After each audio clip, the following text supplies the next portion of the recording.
SFIയുടെ നേതാക്കന്മാർക്ക് പെൺകുട്ടികളെ അപമാനിക്കാം. DYFIയുടെ പ്രവർത്തകർക്ക് ഈ നാട്ടിൽ യൂത്ത് കോൺഗ്രസുകാർ ഒരു കരിങ്കൊടി പ്രകടനം നടത്തിയാൽ ആ കരിങ്കൊടി പ്രകടനം നടത്തുന്ന ആളുകളുടെ തലയ്ക്ക് കല്ലുകൊണ്ട് ഇടിച്ച് നമ്മളെ താഴെയിടാം, ഹെൽമറ്റ് കൊണ്ട് ആക്രമിക്കാം.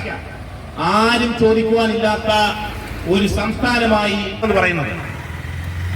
നീതികേട് നടക്കുമ്പോൾ, ഈ നാട്ടിൽ അധർമ്മം നടക്കുമ്പോൾ അതിനെതിരെ പോരാടുവാൻ ആരെങ്കിലും രംഗത്തിറങ്ങിയാൽ അവരെ തല്ലിച്ചതയ്ക്കുവാനുള്ള ഗുണ്ടാ സംഘമായി DYFIക്കാരെയും CITUക്കാരെയും SFIക്കാരെയും വളർത്തിയെടുക്കുന്ന ഒരു പ്രസ്ഥാനമായി, ഒരു ഭരണകൂടമായി പിണറായി വിജയന്റെ ഭരണകൂടം ഓരോ ദിവസവും മാറുകയാണ്.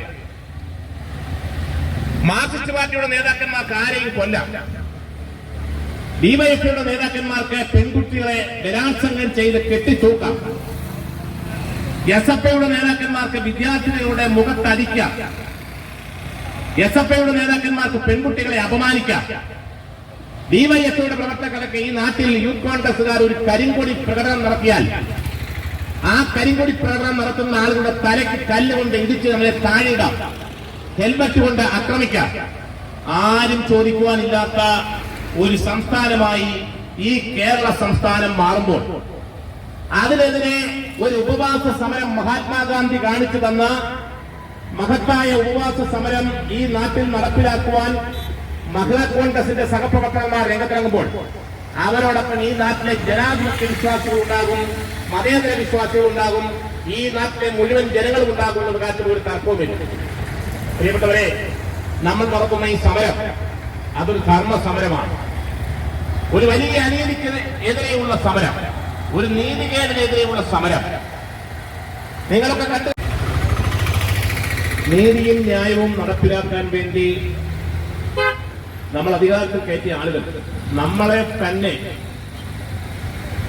ഏതെല്ലാം തരത്തിൽ ഉപദ്രവിക്കാൻ കഴിയുമോ അതെല്ലാം ചെയ്തുകൊണ്ട് പിണറായി വിജയന്റെ ഈ സർക്കാർ മുന്നോട്ട് പോകുമ്പോൾ അതിനു വേണ്ടിയിട്ടുള്ള ശക്തമായ ഒരു പോരാട്ടമാണ് പ്രതിപക്ഷം എന്ന നിലയിൽ ഇന്ത്യൻ നാഷണൽ കോൺഗ്രസ് കഴിഞ്ഞ 9 വർഷക്കാലമായി ഈ കേരളത്തിൽ നടത്തുന്നത് നിങ്ങൾക്കറിയാം.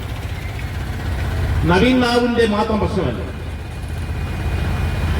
ഈ സംസ്ഥാനത്തുടനീളം കഴിഞ്ഞ 9 വർഷക്കാലമായി നടന്നുകൊണ്ടിരിക്കുന്ന കൊലപാതകങ്ങൾ, സ്ത്രീ പീഡനങ്ങൾ, കൊച്ചു കുഞ്ഞുങ്ങൾക്കെതിരെ നടക്കുന്ന ക്രൂരതകൾ, സാമ്പത്തികമായി പിന്നോക്കം നിൽക്കുന്ന സാധാരണക്കാർക്ക് നേരെ നടക്കുന്ന അതിക്രമങ്ങൾ, ഒരു നീതികേടിനെതിരെയുള്ള സമരം.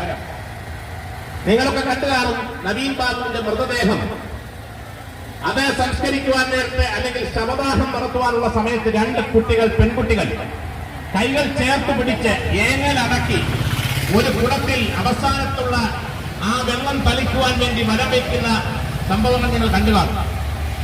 എന്തൊരു വലിയ ദയനീയമായ ഒരവസ്ഥയാണ് നമ്മൾ കണ്ടത്. നമുക്കറിയാം, സാധാരണ അച്ഛന്മാരോട് പെൺകുട്ടികൾക്ക് വലിയ വാത്സല്യമാണ്. തന്റെ അച്ഛനെ സ്വീകരിക്കുവാൻ ചെങ്ങന്നൂർ റെയിൽവേ സ്റ്റേഷനിലേക്ക് അമ്മയുമൊത്ത് പോയ കുട്ടികൾ കുറച്ചുനേരം കഴിയുമ്പോൾ കേൾക്കുന്നത് എന്താ? തന്റെ അച്ഛൻ തൂങ്ങി നിൽക്കുന്നു. നമുക്കാർക്കെങ്കിലും അത്തരത്തിലൊരു വാർത്ത കേട്ടാൽ നമ്മുടെ മനസ്സ് ഏത് രീതിയിൽ പോകും എന്നുള്ളത് നമ്മൾ മനസ്സിലാക്കണം. ഞാൻ രാവിലെ എല്ലാ ചാനലുകളിലും എഴുതി കാണിക്കുന്നത് കണ്ടു.